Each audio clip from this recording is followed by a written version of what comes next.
Hey there! If you're looking for a fun and easy way to earn rewards, including cash and prizes, check out the link in the video description. The season's first heat wave is already baking the Southwest with triple-digit temperatures as firefighters in Phoenix, America's hottest big city, employ new tactics in hopes of saving more lives in a county that saw 645 heat-related deaths last year. Starting this season, the Phoenix Fire Department is immersing heatstroke victims in ice on the way to area hospitals. The medical technique, known as cold water immersion, is familiar to marathon runners and military service members and has also recently been adopted by Phoenix hospitals as a go-to protocol, according to Fire Captain John Prado. Prado demonstrated the method earlier this week outside the emergency department of Valleywise Health Medical Center in Phoenix, packing ice cubes inside an impermeable blue bag around a medical dummy representing a patient. He said the technique could dramatically lower body temperature in minutes.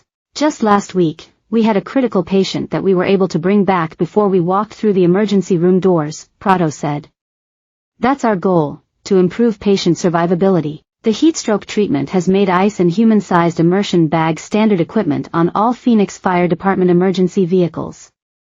It is among measures the city adopted this year as temperatures and their human toll soar ever higher.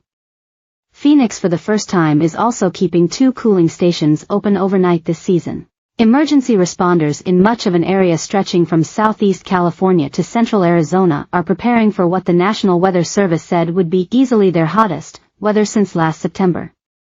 The high forecast for Wednesday in Las Vegas was just 1 degree below the June 5, 2016 record of 109 F, 42.8 C.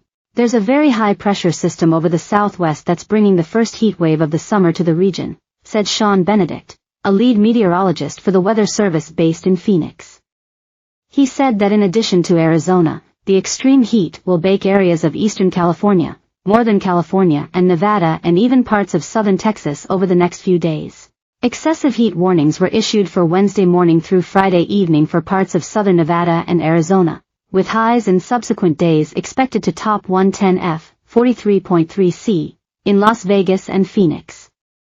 The unseasonably hot weather was expected to spread northward and make its way into parts of the Pacific Northwest by the weekend.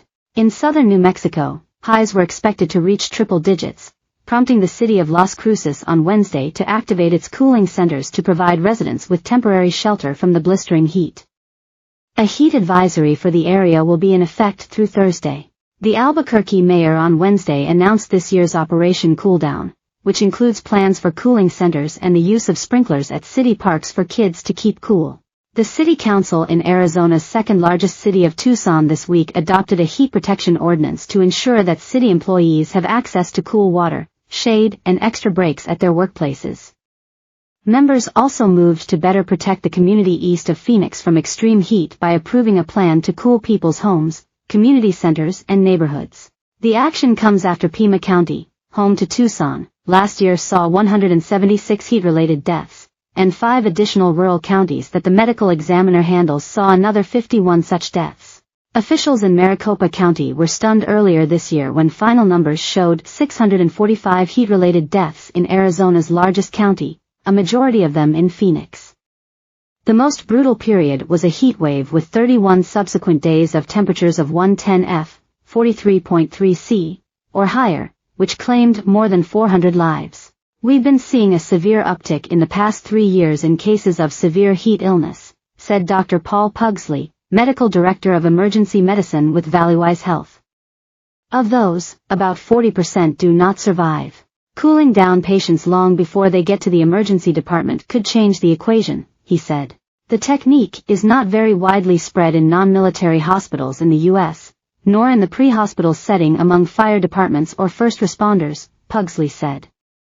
He added that part of that may be a long-standing perception that the techniques use for all cases of heatstroke by first responders or even hospital